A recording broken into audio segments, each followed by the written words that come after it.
Sanibonani bafethu, ngibuye nenye update la about iMadlanga Commission. So namhlanje ubhuti kade eze ngaphambili ubhuti ekuthiwa uMantsha Rapesu. uRapesu ke ungumuntu omkhulu naye lapha kwa-IDEC. Umuntu esimbiza ukuthi uyi-senior investigator, okusho ukuthi yonke into ephenywa ku-IDEC kumele ukuthi naye abe khona and abe hands on kahle kahle kuyonke into abasuke beyenza. So iMadlanga Commission ibize yena because inkinga enkulu la abazama ukuyi-investigator, kune-investigation egama layo libizwa ukuthi i-project diversion. So because of leyo project leyo ngathi singayibiza ngokuthi i-project especially eyayenzelwe oGeneral uDumisane kanye nabanye.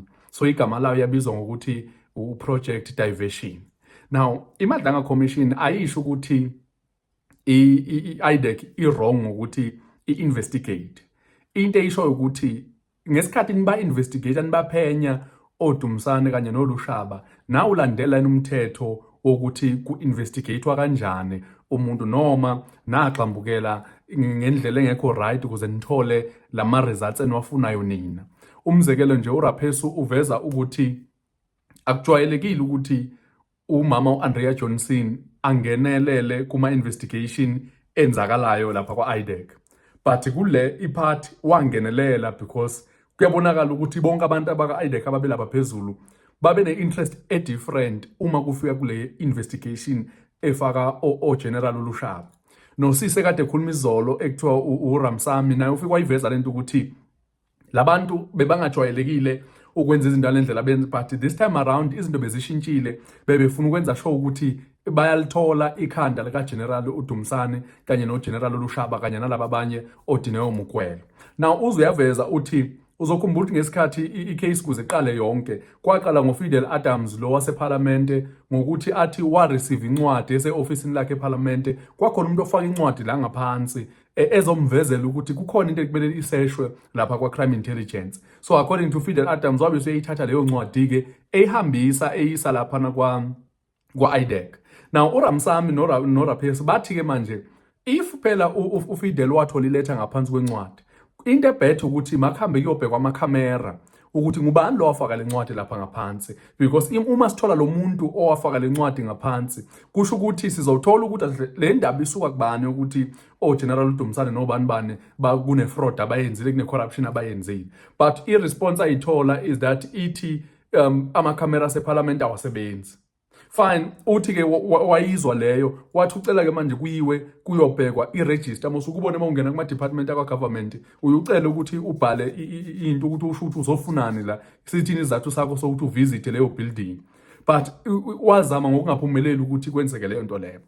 So that's why iMadlanga Commission ke ilokhu ibiza labantu bakwa-IDEC izobheka ukuthi ngesikhathi ni-investigator na ulandela yini umthetho. Le nto izokukhumbuza i-case kaMahlala. Uzokhumbula noMahlala njengoba sikhuluma manje i-case yabo ime sekuthenini ingabe amaphoyisa awulandela umthetho ngesikhathi kuboshwa le inkabi ekuthiwa zazifuna ukubulala uFerrari, le inkabi kwakuthiwa zazifuna ukubulala oTebogo Bejani kanye nabanye. Ngabe umthetho walandelwa ngesikhathi? Because awuveli ukwazi nje ukwenza uphenyo ngendlela ofuna ngayo, kunomthetho ekumele uyilandele. So iMadlanga Commission ifuna ukubona ukuthi ilandeliwe yini pho le mthetho. That's why namaloya kaMahlala afuna ukubona ukuthi ingabe imithetho iyalandelwa yini ngesikhathi kuboshwa lamadoda. So umzekelo kumele umuntu umfundele amalungelo akhe, usho ukuthi you have the right to remain silent and everything or anything that you can say can be used in the court of law against wena.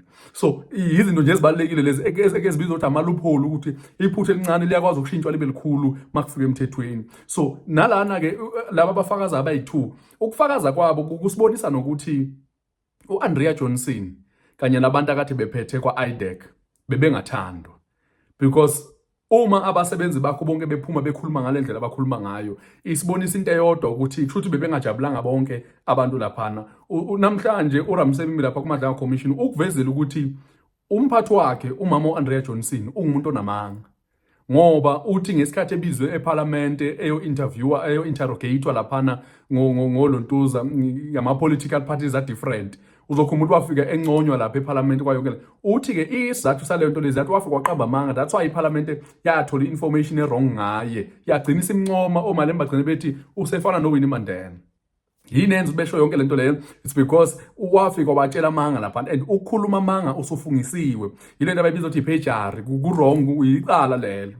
So the fact that uma uqala ukhuluma eParliament noma kuMadlanga Commission bayakubuza ufuna ukufunga kanjani, ufunga ukuthi kubekwe iBhayibheli noma uthi uyasitshela nje ukuthi yonke into oyishoyo izoba iqiniso. So wonke umuntu uyafungisa, so that uma kuthiwa utholakala ukhuluma amanga ke manje bazokuvulela icala because wena ukhohlise inkantolo, ukhohlise ugovernment, wathi uzomtshela iqiniso wangamtshela iqiniso.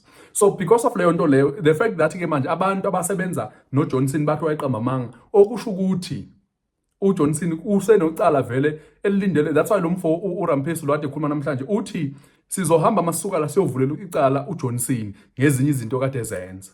So isibonisa nento le, isibonisa ukuthi uJohnson kuzomela siqale ke manje ukuthi siquestione i-character yakhe ukuthi ungumuntu kanjani, because nale call ekade sizwe izolo uRamsamy asidlalela yona iyazwakala ukuthi uma ifika ngale koMadlanga uyahleka kumnandi, uhleka no advocate uSilo laphana, kodwa mase eya ngale eceleni kuma phone calls ufike sekhuluma indaba ukuthi abekho professional indlela abayiphatha ngayo, bambuza bamenza umntana nayo yonke lento le. So this is just into kade kufocus kuyo kakhulu le ekuthiwa project diversion, befuna ukwazi ukuthi ngabe imithetho bayilandela na. Omunye umuntu uzozibuza ukuthi if sithi bayilandela imithetho, iyiphi lemithetho ekade kumele bayilandele, and nokuthi yini bona bayenza uma sethi abalandelanga umthetho. Now ngifuna sihlaziye ke manje siqale ngokuthi yini into ade ilindeleke kubo uma noma kuthiwa nje ngubani noma not just i-IDEC kuphela, but uma nje usemthethweni wenza investigation kulindeleke ini kuwe, then bese siyabuka ukuthi bona kusolakala ukuthi benzeni, because ayikakaprove yonke lento le, kuseyinto esiyithola as information from abantu ababekhona. Because uRamphesi ungumuntu ongesimbiza ukuthi ngesilungu uyi-first hand information wayekhona yenzeka, uyi-eyewitness kahle kahle kulento esiyikhulumayo, wazibonela yena.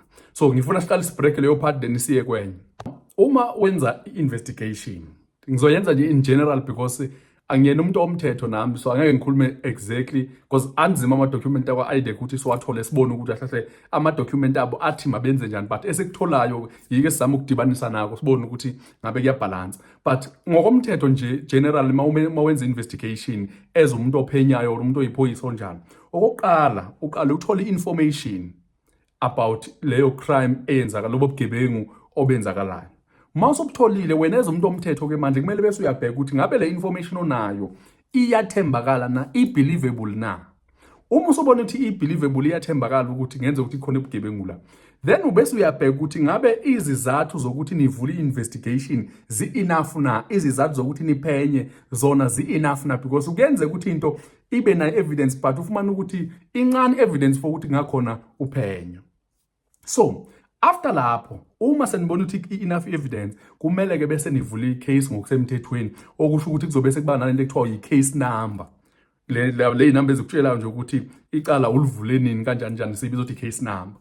Then kusukela lapho kuzomela ke bese kukhona i-process ebese yalandelwa yokukhetha umuntu ozonikwa lelo cala.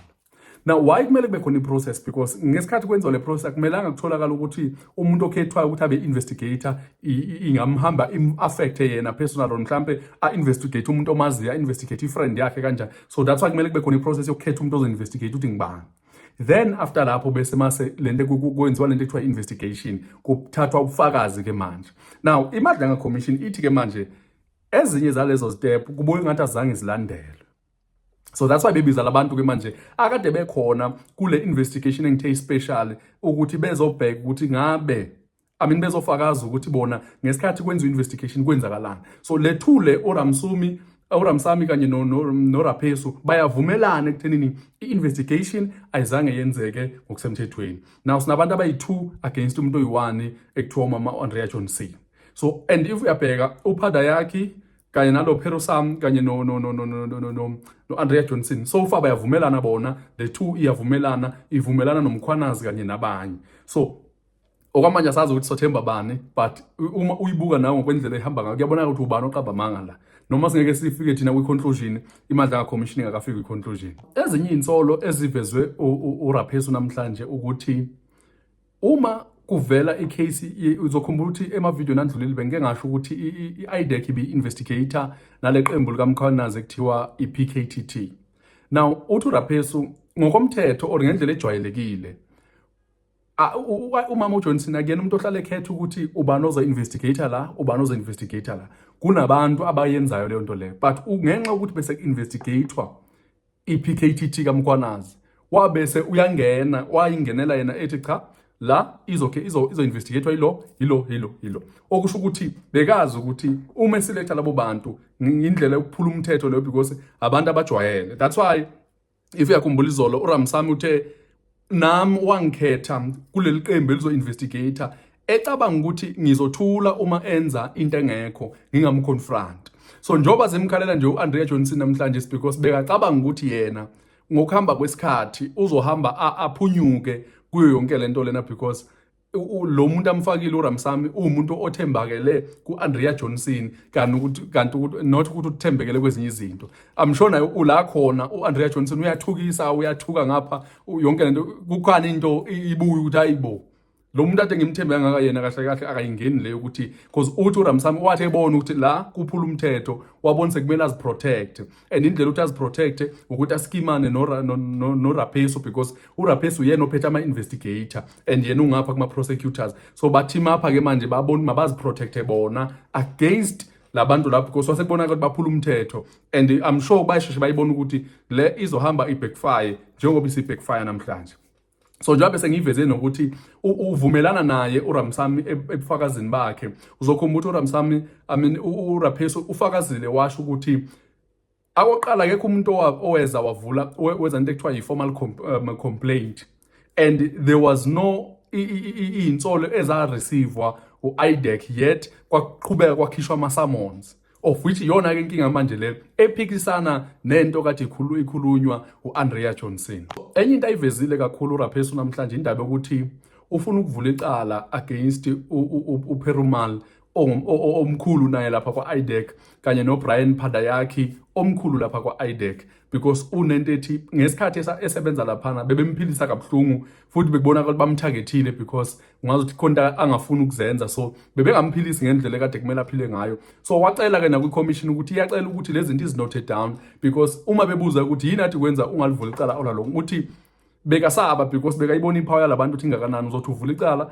bangenelele kuleyo investigation iphela ingasayindawo wena usala uyithola ususenkingeni mhlawumbe uphele lo msebenzi or into ezenjalo. So that's why angakwazanga ukuthi ahamba agcina avula icala. So ishe enkulu la engifuna uyibambe is that i-IDEC yeza neplan eyokuthi baphenye i-crime intelligence, baphenye okhumalo. Igama laleyo plan balibiza ukuthi i-project diversion. So and ke manje imadla commission iphenya leyo nto lokuthi ngabe lo project diversion wenu bekaphenya nje ngondlela esemthethweni or bekafuna abantu abathile na, and futhi yini eyenze ukuthi nijump eminye imithetho benifuna uku-achieve ziphi inhloso because uma wenza izinto ngomthetho kusho ukuthi ufuna inhloso ezizokhipha ubugebengu kuphela. But if ujump ezinye steps kusho ukuthi ufuna nama-outcomes nama-results alento yenzayo afavor lento oyifunayo oyiqale kwasekuqaleni. So nalokuthi if bakwazile ukujumpa imithetho kusho ukuthi u-IDEC ukwazile uku-abuse ipower anikwe yona. Ipower anikwe yona yiphi? Ipower yokuthi ba-investigate i-corruption eyenziwa ngabantu abapowerful eSouth Africa. But instead yile nto ebizwa ngesilungu kuthiwa i-irony-ke, instead kwaba yibo abenza i-corruption ngokuthi bajumpe ama-steps bejumpe in. Why ibalulekile ubufakazi banamhlanje? Ubufakazi bukaRamapesu, not uRamapesu, uRapesu bubaluleke because okokuqala akayena umuntu outside akakhulumi ngenzwabethi, ukhuluma ngento ayibonile, ungumuntu osebenza kwa-IDEC, so umuntu ongaphakathi lo. And futhi two uyi-senior investigator mkhulu kwa-IDEC kwayena. So uma imadlanga commission ibheka inqumo zakhe azithathile izobheka ukuthi umuntu omkhulu lo, umuntu oyifundele lento, umuntu oneminyaka lento le, umuntu osebenza kwa-IDEC. Now and ekubalulekile is that ubufakazi abukhulume namhlanje buvumelana nobukaRamsamy. Ingabe uRamsamy naye bayikhulumile lento before asazi, izovezwa imadla ukuthi ubani emthembayo between yena uRamsamy kanye nomama uAndrea Johnson. Nokuthi ubufakazi bukaRapesu bu-challenge ubufakazi buka-Andrea Johnson. And lonto isho ukuthi kumele ke manje ukuthi imadla ngikhethe ukuthi ibuphi ubufakazi obunamandla between the two, whether uJohnson or uRamsamy kanye noRapesu. And futhi ibese iletha nembuzo eminingi ukuthi kushuthi if abakwazanga ukufollowisha le imithetho about i-PKTT noDumsana, eziphi ezinye investigations ezamoshwa kwalimala amagama abantu. Okusho manje kumele siphinde sibuyele emumva ke phela, because uzokhuluma eSouth Africa savumelana ukuthi umthetho akumelanga ube namehlo. Umthetho akumelanga ubone ukuthi lo umnyama, lo umhlophe, lo uyini. Umthetho kumele ungabi namehlo at all. So I thought mangenzise lelo ntuza so that masiphinde sibuyela next week ube wazi ukuthi kahle yini abazama ukuyiprove la. So nge-11 August kuzovela uFidel Adams lo owaqala yonke lento le. Azoveza ukuthi ngabe wayiqala lento le ngesikhathi kufakwa iletha la ngaphansi apha amakhamera ikubizwe namsho nabantu baseParliament ababekhona besebenza that day bazoke bebizwe bezoconfirm ukuthi babona umuntu na okwenzakalani and if amakhamera ayasebenza or awasebenzi kanjalo. So ngiyabonga kakhulu bafowethu, ngicela niqhubeke njalo ningifollowishe kuma social media platforms ami wonke. Thank you.